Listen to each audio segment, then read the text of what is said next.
Good morning, good afternoon, good evening students. जब भी जो भी लेक्चर देख रहा है उसके अकॉर्डिंग इकोनॉमिक्स के इस लेक्चर में हम डिस्कस करेंगे फीचर्स ऑफ मैक्रो इकोनॉमिक्स। इसका पहला फीचर है study of aggregates.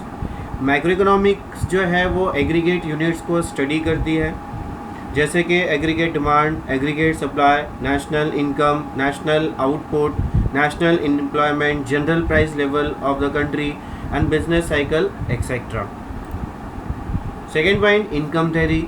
Macro economical study को, मैक्रो इकोनॉमिक्स को हम इनकम थ्योरी भी कहते हैं, क्योंकि ये इनकम को क्या करता है, स्टडी करता है। एग्रीगेट डिमांड को स्टडी करता है, एग्रीगेट सप्लाई को स्टडी करता है, जो हमें ये बताते हैं कि हमारे कंट्री के अंदर में जो इन्फ्लेशन हो रहा है या डिफ्लेशन हो रहा है, इन्फ्लेशन हुआ तो वो क्यों हुआ और डिप्रेशन हुआ तो वो क्यों हुआ, उसकी वजह को बताता है। और ये बिजनेस साइकिल को एक्सप्लेन करता है कि किस तरीके से हमारे कंट्री में बिजनेस साइकिल चल रही है।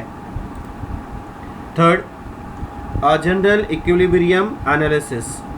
मैक्रो इकोनॉमिक्स एग्रीगेट यूनिट को स्टडी करता है, एग्रीगेट बिहेवियर ऑफ यूनिट को स्टडी करता है, जो उनके बीच के फंक्शनल रिलेशनशिप को क्या करता है, एक्सप्लेन करता है। जो एग्रीगेट और जो एग्रीगेट बिहेवियर को एक्सप्लेन करता है, aggregate demand, aggregate supply and prices of the commodity in a economy, in a whole economy और in a country. Next point, interdependence. Macro economical study जो है वो इंटरडिपेंडेंट स्टडी है, जो इकोनॉमिकल वेरिएबल्स एक दूसरे पर क्या होते हैं, इंटरडिपेंडेंट होते हैं। अगर किसी एक वेरिएबल में चेंज आया तो उसका इफेक्ट दूसरे वेरिएबल्स के ऊपर क्या होता है, पड़ता है।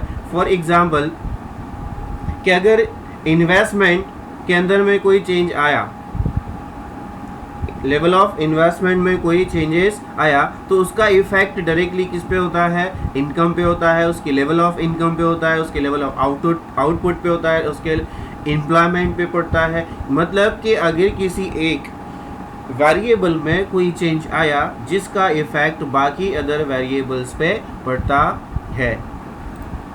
Next point, lumping method. Macro economical जो स्टडी है वो एग्रीगेटिवली स्टडी की जाती है, जो हम स्टडी करते हैं वो एग्रीगेट यूनिट्स की स्टडी करते हैं, जैसे कि एग्रीगेट डिमांड, ना कि इंडिविजुअल डिमांड। इंडिविजुअल डिमांड की स्टडी करना ये होता है माइक्रो इकोनॉमिकल स्टडी करना, एंड हम जब एग्रीगेट यूनिट की स्टडी करते हैं तो होता है macro economical study.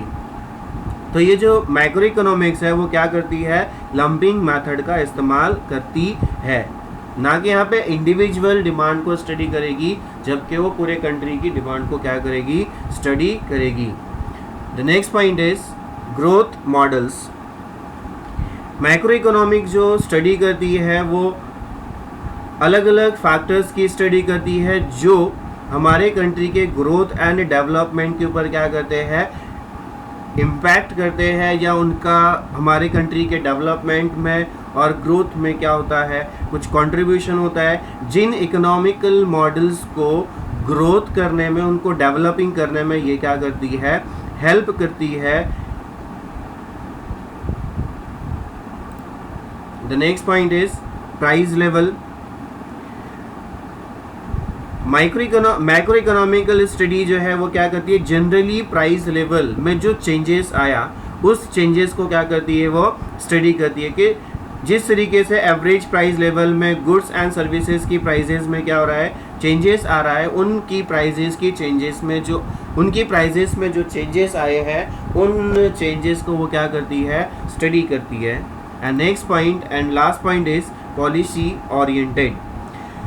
Macro economical study जो है हम स्टडी करते हैं इनकम ऑफ द कंट्री, जैसे कि नेशनल इनकम को स्टडी करते हैं, एग्रीगेट डिमांड की स्टडी करते हैं, एग्रीगेट सप्लाई की स्टडी करते हैं, जिससे हम हमारी कंट्री के रिलेटेड इकोनॉमिकल पॉलिसीज़ को फ्रेम करने में जो हमें क्या करती है, काफ़ी हेल्प करती है, जो हमें काफ़ी मदद करती है। जैसे कि इनकम अगर हमारे कंट्री में कम हो रहा है तो हम उसके स्टडी करेंगे तो इनकम कम हुआ तो क्यों कम हुआ, अगर इनकम बढ़ा तो हम स्टडी करेंगे कि वो इनकम बढ़ा क्यों, तो अगर इनकम में कमी आई है तो वो इनकम की कम होने की जो रीज़न है उसको अगर हम पता करेंगे, उसके पीछे के क्या कॉजेज़ है अगर उसको हम पता करेंगे तो हम हमारी पॉलिसीज़ बना सकते हैं, हम पॉलिसीज़ को फ्रेम कर सकते हैं ताकि हमारे आगे के नेक्स्ट ईयर हमारे कंट्री का जो नेशनल इनकम है वो इनकम कम ना हो। एम्प्लॉयमेंट में अगर कमी आ रही है तो एम्प्लॉयमेंट को हम स्टडी करते हैं कि एम्प्लॉयमेंट में इस साल कमी क्यों आई है,